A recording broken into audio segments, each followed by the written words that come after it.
بسم الله. الحمد لله رب العالمين، وصلى الله وسلم وبارك على رسوله الأمين وعلى آله وصحابته أجمعين والتابعين لهم بإحسان إلى يوم الدين. أما بعد،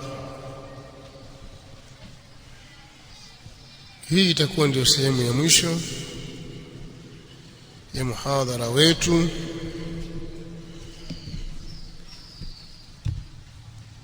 ambao unaelezea maalimu da'wati salafiyya بالخصوص لزوم جماعة المسلمين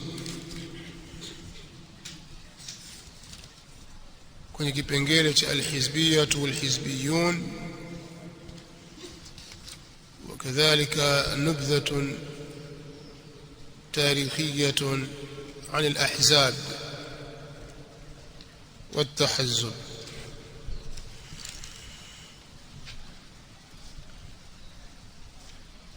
tulipotoka nyuma, unwani kubwa ya maudhui yetu ilikuwa ni kulazimiana na jamaa ya Waislamu na umoja wa Waislamu na kuacha kujiingiza katika vikundi.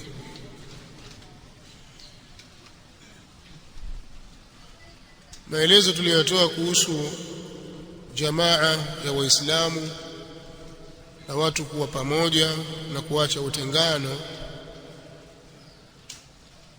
maelezo yake yamejitosheleza, japokuwa yalikuwa ni kwa ufupi. Haya tunayoeleza sasa hivi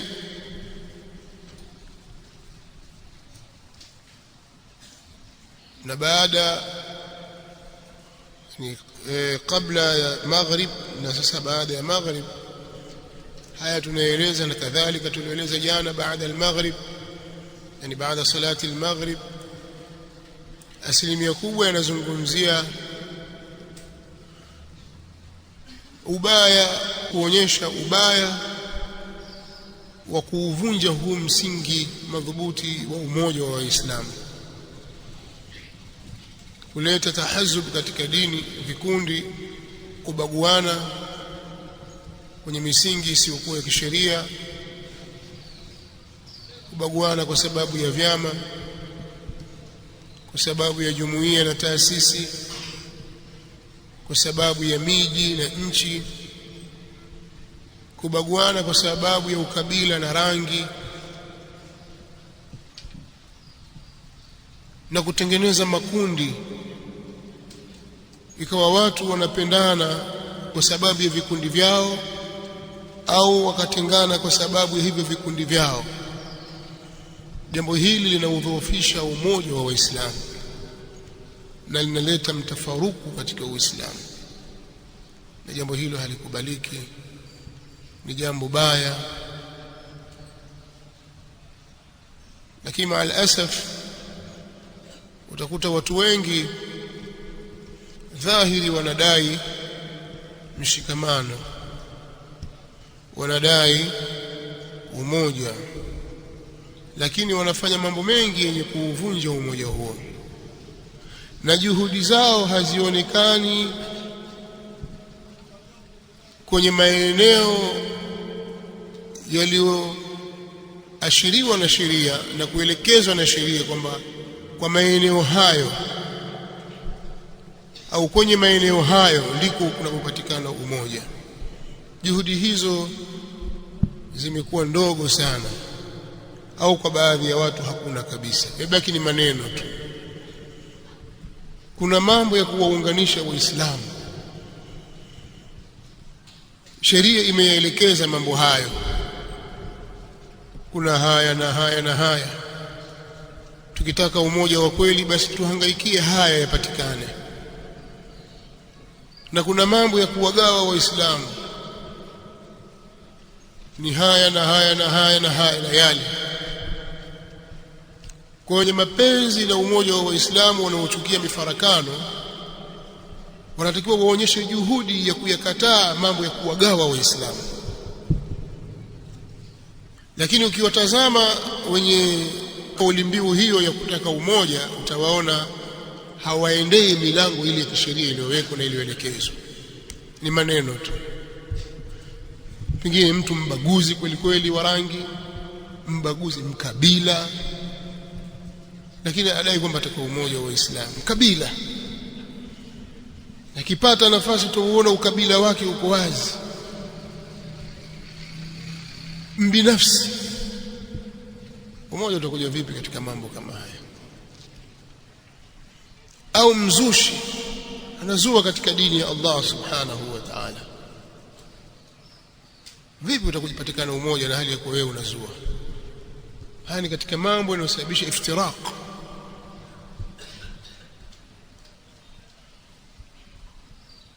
Kwa hiyo hili jambo hili linatakiwa lielezwe kwa jamii ya Waislamu kwa kiasi kikubwa sana, lieleweke.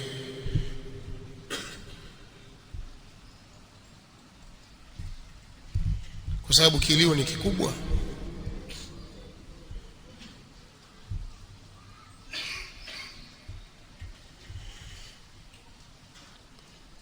Kwa hiyo umoja hauji kwa kauli.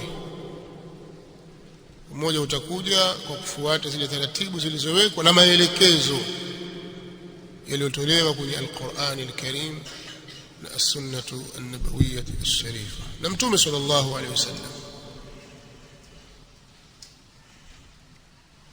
Sasa kwa kuwa hayo nimetangulia kuyataja, na sasa nitalazimika kutaja mengine ambayo pia nikiyatazama wakati hautaweza kutosheleza kuyataja yote, nitayataja machache. Katika mambo yanayopelekea kuwagawa Waislamu ni huu uhizbia, yani kuingia katika makundi na vyama. Kuna vyama vimepewa jina la Uislamu, lakini dhahiri yake hasa ukiangalia kauli zao na misemo yao ni kuupigania Uislamu, lakini undani kabisa huupati huo Uislamu wenyewe, huupati. Na undani wake utaupata kwa kuyatazama maandiko yao. Yani wale wenye fikra ile, wenye jambo lile, wenye mtazamo ule, waliobeba maono ya wale, ukiwatazama kupitia maandiko yao, hilo ndio jambo la kwanza. Huioni ile dhamira safi ya kuuisha Uislamu, ule Uislamu wa Mtume Muhammad sallallahu alaihi wasallam, bali hata katika matendo yao kwenye miji na kwa watu, dhamira ile haionekani. Ni maneno tu ambayo hayatasaidia Uislamu. Katika kulifafanua hili, nilisema hapa nitalizungumzia pote moja likiitwa Al-Ikhwan Al-Muslimun, Muslim Brotherhood. Hili pote athari yake imeenea katika jamii ya Waislamu, na pote hili limekuja mara baada ya kuanguka Ottoman Empire, dola ya Uthmaniyin. Kwa sababu sote tunajua sisi, kwa wale wenye kufuatilia, tunajua kwamba Uislamu ulipita kwenye vipindi tofauti tofauti na tawala tofauti tofauti, ziko kubwa na ndogo. Baada ya khilafa ar-Rashida, baada ya kuondoka Mtume Muhammad sallallahu alaihi wasallam, kisha makhalifa wanne waongofu,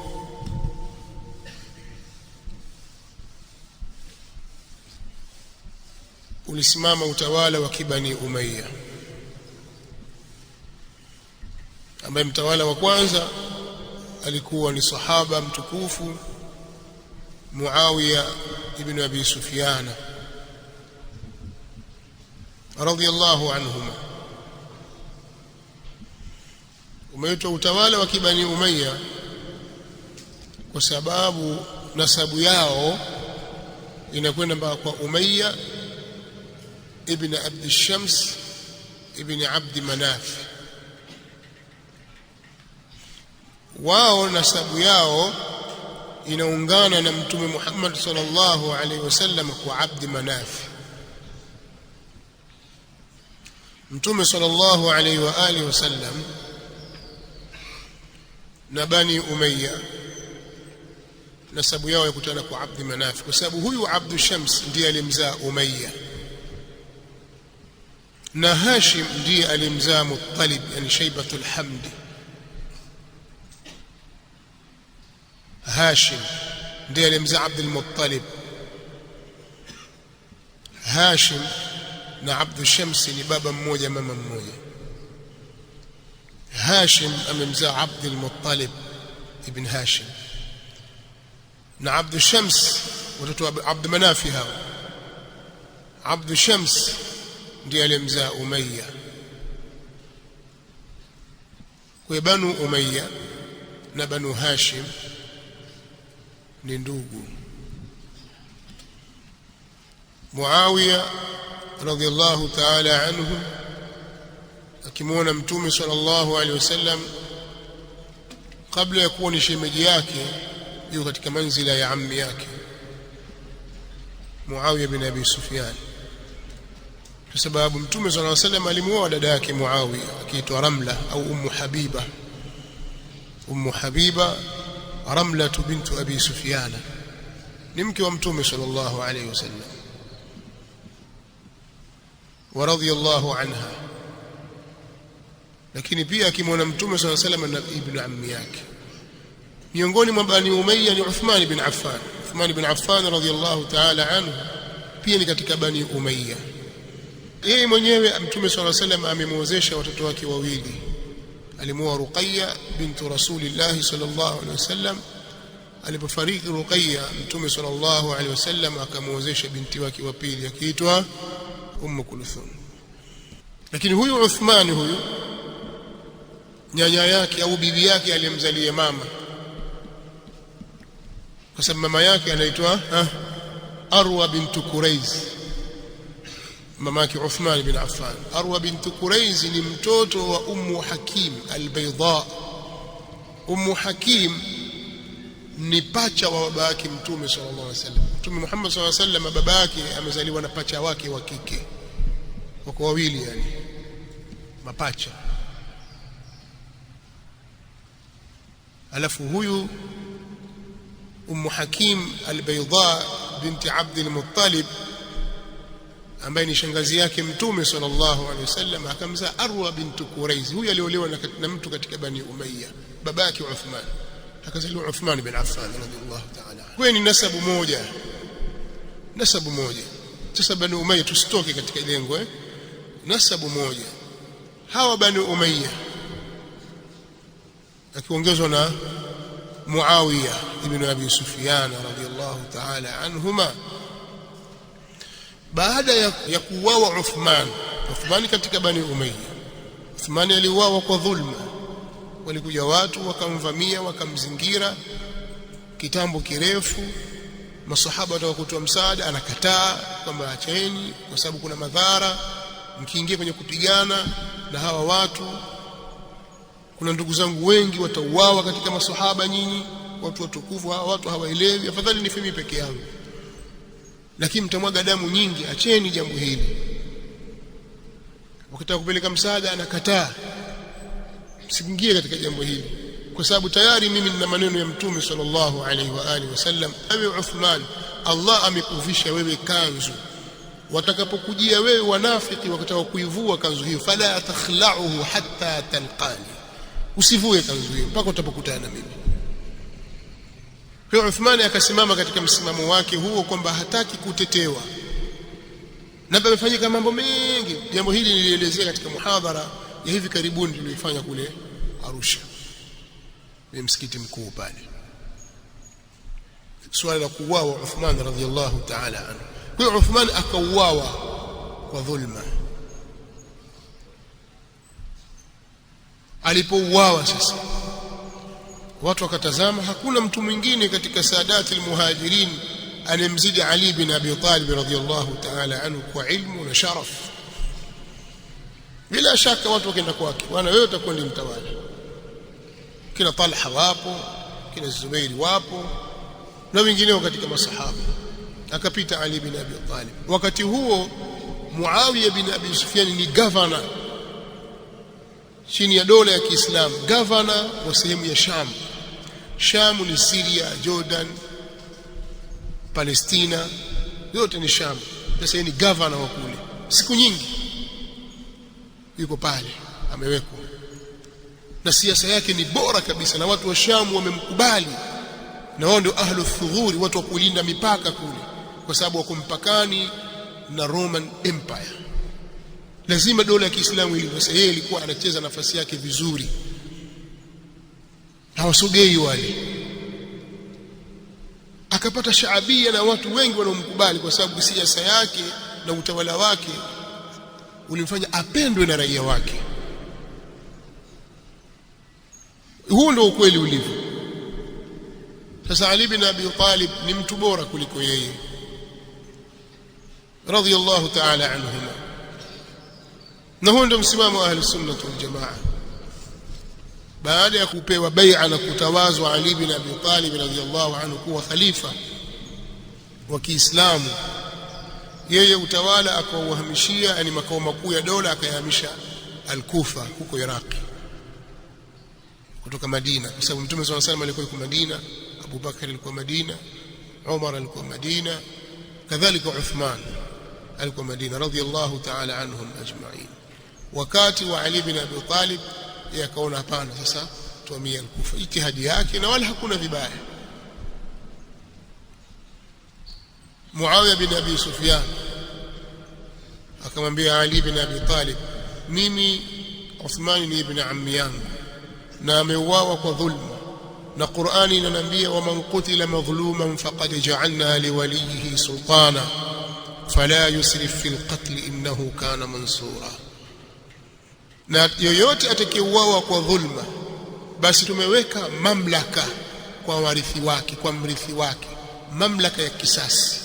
Wale warithi ndio wanaodai kisasi. Kwa hiyo mimi ni mrithi wa Uthman kwa kuwa ni ibn ammi yangu, ni ndugu yangu, nataka kisasi kwanza. Hakuna mambo utawala, sitatoa bai'a, sitakula kiapo cha utiifu mpaka waletwe waliomuua Uthman. Ijtihadi yake. Ali bin Abi Talib radhiyallahu ta'ala anhu anasema hapana, toa kiapo cha utiifu kwanza, kisha mimi nitalifuatia jambo hilo. Mimi sikushiriki katika damu ya Uthman, toa kiapo cha utiifu kwanza, kula kiapo. Muawiya asema hapana. Ali bin Abi Talib radhiyallahu anhu kwa msimamo wake huu alikuwa katika usawa, wala hu ajran, ana ujira mara mbili. Muawiya hakupatia katika hili, kwa ijtihadi yake ana ajiri mara moja. Jambo hili watu wakasuguana pale mpaka watu wa fitna wakaingia katikati, vita vikapatikana, vita mbaya kabisa, vita ya Siffin. Kabla yake kulikuwa na Jamal, lakini Siffin walikufa watu wengi katika Waislamu, mpaka pitishwa sulhu. Sulhu inakwenda mwisho, watu kupatana kuwa pamoja, mpaka toka kundi la makhawarij kusema hatukubali sulhu, la hukma illa lillah. Basi ala kulli hali Ali bin Abi Talib kwenye kipindi chake kile kutoka mwaka wa 36 mpaka kufika mwaka wa 40, mambo yamechafuka pale, hakutamakani vizuri katika jambo, mpaka akauawa Ali bin Abi Talib. Umma ukagawanyika, watu wakufa wakashikana na Al-Hasan ibn Ali kwamba bwana usikubali, simama mahali aliposimama baba yako, sisi tuko nyuma yako, twende tukapigane na Muawiya mpaka ale kiapo cha utiifu, akae kwenye taa. Sisi hatukubali, tuko pamoja na wewe. Watu wa Shamu nao wanasema na sisi Muawiya tuko pamoja na wewe. twende tukapigana nao. Al-Hasan radhiyallahu ta'ala anhu ni mtu alitabiriwa na Mtume sallallahu alaihi wasallam, mjukuu wa Mtume sallallahu alaihi wasallam, mtoto wa Ali bin Abi Talib. Mama yake ni Fatima bintu Rasulillah sallallahu alaihi wasallam. Mtume sallallahu alaihi wasallam siku moja alipomuona Al-Hasan akasema, inna ibni hadha sayyidun, mtoto wangu huyu, mjukuu wangu huyu ni bwana mkubwa sana. Allah subhanahu wa ta'ala atasuluhisha kwa sababu yake baina alfi'atayn al'azimatayn, baina makundi mawili makubwa katika Waislamu. Mtume swalla salam alimtabiri. Alipokaa akatafakari, pamoja na kwamba ana wafuasi, silaha, ana kila kitu, jeshi analo, akatafakari, akaliona jambo hili halina maslaha, Uislamu kuendelea kupigana hakuna maslaha. Akaandika barua kwa Muawiya akimueleza kwamba mimi niko tayari kujiuzulu nafasi yangu, wewe uwe ndiye khalifa wa Waislamu. Kwa hiyo Al-Hasan alijiuzulu na akakubali kukaa chini ya nani? Ya Muawiya ibn Abi Sufyan radiyallahu ta'ala anhum ajma'in. Ndio maana ukiona makundi ya Mashia mara nyingi si wako wawili wajukuu Mtume swalla salam walio maarufu wa kiume, Al-Hasan wal Husain, sio mapacha. Al-Hasan mkubwa kisha akazali, ni mimba tofauti hizo. Watu wengi wanadhani kwamba Al-Hasan wal Husain wazaliwa mapacha. Al-Hasan ni mkubwa kisha kabebwa mimba nyingine akazaliwa Al-Husain, wamepishana kiasi cha mwaka mmoja na miezi. Ndio maana ukiwatazama Mashia huwa hawamtaji Al-Hasan kwa sababu hajawafurahisha. Wao utaona kwenye nyumba zao, ya Hussein, ya Hasan.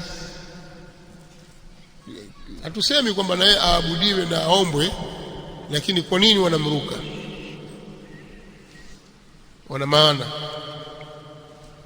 sawa, kuna waleta ule mwaka wa 41 ule ukaitwa amul jamaa, waislamu wote wakarudi pamoja. Sasa fitna ikaisha, maana baada ya kupatana wale watu wa fitna wakakimbia, wakatawanyika. Muawiya radhiyallahu ta'ala anhu akaiongoza dola ya Kiislamu katika aina yake, na katika wakati wake ndipo Uislamu uliingia Ulaya, na ndio jeshi la kwanza lililoenda kusafiri kwa njia ya baharini. Walitengeneza ustul al-bahri, manowari maalum ya kivita. Na Mtume sallallahu alayhi wasallam aliwahi kusema, awwalu jaishi yaghzu fil bahri maghfurun lahu, jeshi la kwanza litakalopigana vita baharini limesamehewa lote hilo.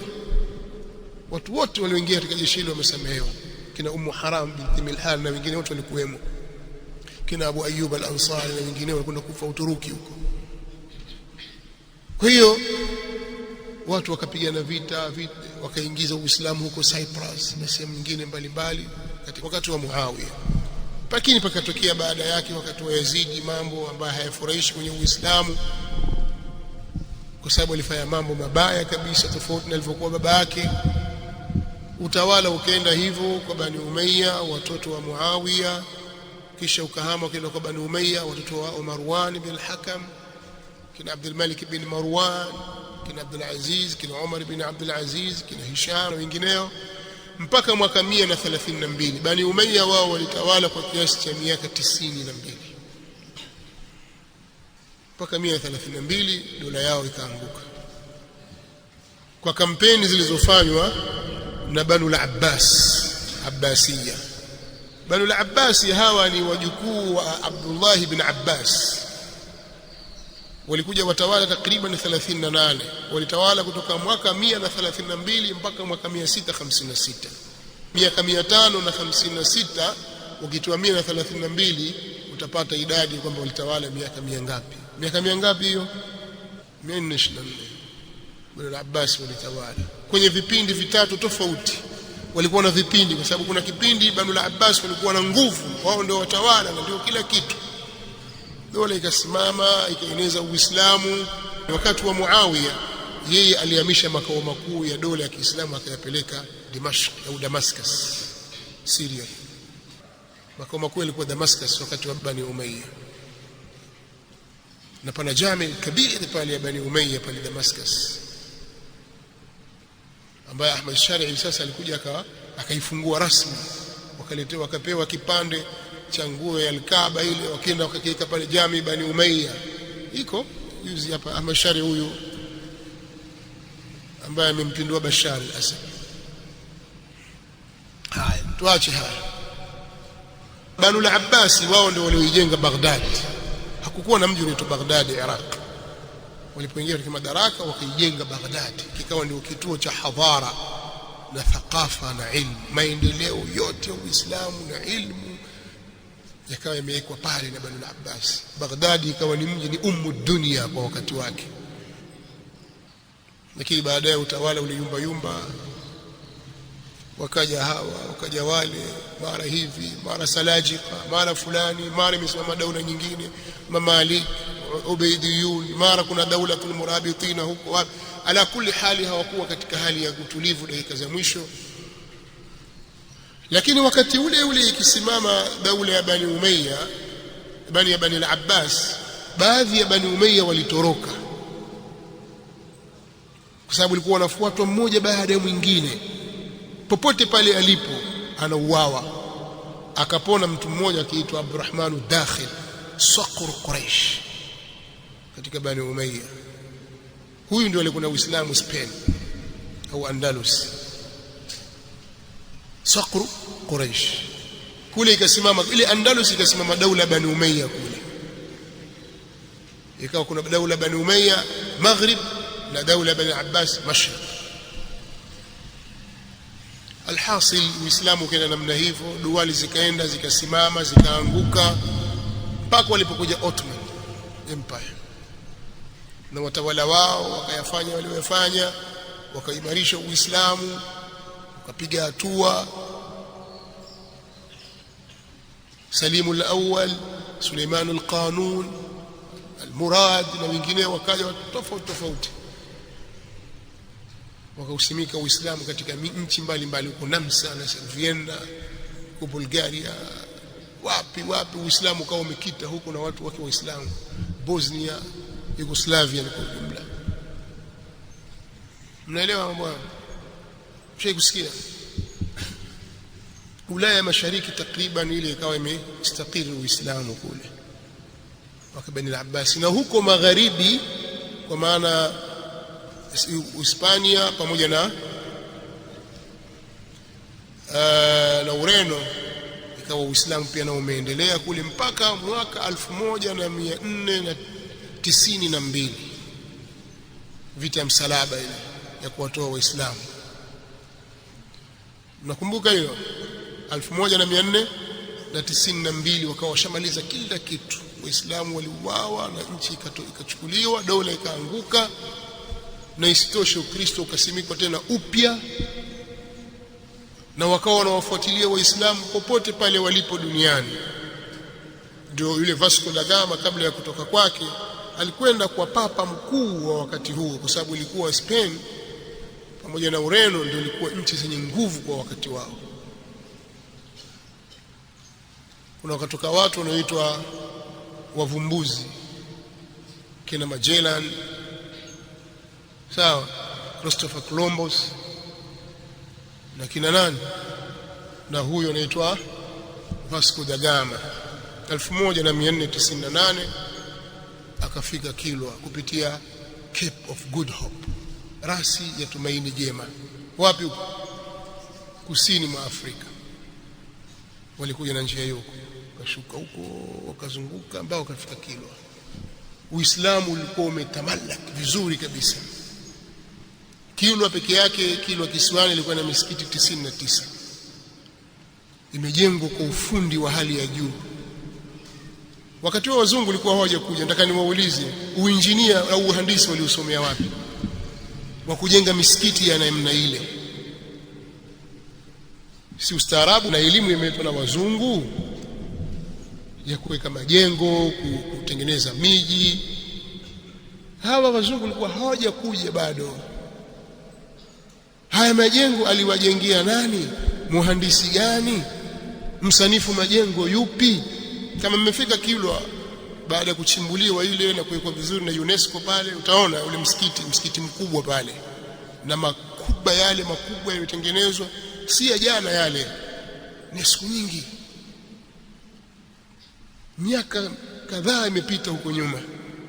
Usanifu ule na uhandisi ule walifundishwa na nani aliyewajengia misikiti ile? Walikuwa na majahazi na manowari zao watu wakisafiri, kwa sababu kiliitwa Sufala Tibre, sufala ya mchanga wa dhahabu. Sawa, ikichukuliwa dhahabu, ikisafishwa, ikipakiwa katika manowari, pembe za ndovu na miti ya misonobari na kitu, ikisafirishwa ikipelekwa nchi mbalimbali, bara Hindi, China, Uarabuni, na ilikuwa ndio pato kubwa la serikali. Walikuwa na nguvu. Kuna kipindi kimoja kiliwahi kurushwa mwaka 1961 kwenye TBC wakati huo, alafu ikaja tena RTD, alafu sasa imekuja tena TBC, sasa ikarushwa tena TBC miaka 6-5 iliyopita. Hapa mimi nikisikia ninacho kikizungumzia namna wale walivyoingia, walizungumza ukweli mtupu, namna walivyoingia katika mwambao wa Afrika ya Mashariki na ukatili waliofanya wakina Vasco da Gama, Wakristo wa Kikatoliki, wakaharibu miji, wakaichoma, si Kilwa peke yake, Bagamoyo, Unguja, Mombasa, Malindi, kila mahali ambapo pana ustaarabu wa Kiislamu na pameimarika, wao walifanya uharibifu. Ndio wakajenga zile fort zao 1600 na kitu, ikajengwa Fort Jesus pale Mombasa, maarufu inajulikana. Nyinyi mmesoma kwenye historia zenu za uongo. Naelewa 1600 na kitu pale, unajua alhasil. Lakini bado ikawa dola ya Kiislamu huko Uturuki iko na inakwenda mpaka Misri, mpaka Yaman, Sanaa pale. Dola ya Kiislamu ikawa ipo Uturuki na baadhi ya nchi za Hijazi na sehemu nyingine wananufudhu. Lakini huku wakati huo makafiri wa Kireno na wenzao wakiwashambulia Waislamu na wakitaka kuzipora zile nchi za Kiislamu, dola ya Uturuki iko imeanza kukosa nguvu. Wakatokea watu fulani wakiitwa Safavid wa Safawi, ad-dawla Safawiya, wakitoka sehemu za Azerbaijan kule kaskazini mwa Iran. Safavid Empire ikasimama, lakini kwa ukatili mkubwa sana, kwa sababu asili ya ardhi ya Iran, ardhi ya Faris karibu yote iko chini ya Ahlus Sunnah wal Jamaa katika madhhabi ya Imam Shafi'i. Ndio utaona hawa wanawazuoni wanaotajwa wakina Al-Qadhi Abu Shujaa rahimahullah ta'ala, mwenye kitabu chake hiki maarufu Matn Abi Shujaa maarufu, au Al-Ghaya, Matn Al-Ghaya wal-Ikhtisar au Al-Ghaya wat-Taqrib. Ni mwanachuoni ameishi miaka mingi, wengine wanasema 137, wengine wanasema miaka 160 ameishi. Al-Qadhi Abu Shujaa ni Mfursi kutoka Iran, lakini na wanazuoni wengi kina Imam Abu Daud as-Sijistani, al-Imam at-Tirmidhi, kina Imam Muhammad bin Yazid ibn Majah al-Qazwini kutoka Caspian, sio? Na wengi katika wanazuoni wa Ahli Sunnah wal Jamaa wanatokea ukanda ule. Sasa Safavid Empire kiongezwa na Shah Ismail Safavid.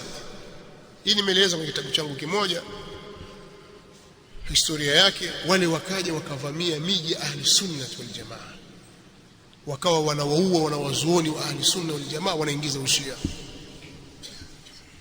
mpaka yule mtawala wao Abbasi the Great wanamuita, alifanya mauaji mabaya sana. Alifika katika mmoja katika miji ya Ahli Sunnah wal Jamaa Mashafi'i siku ya Ijumaa, akamlazimisha imamu atukane maswahaba awalani, akakataa. Aliteremshwa, akauawa, akakatwa vipande, akapikwa, wakalazimishwa wafuasi wamle. Hii mmeshawahi kusikia habari hiyo? Mashia walifanya hivyo. Kwa nini ushia uliingia Iran? Uliingia vipi? Uliingia kupitia Safawia, na historia wanazieleza wenyewe, haujazuliwa. Kuna wengine wanaficha, wameeleza kila kitu.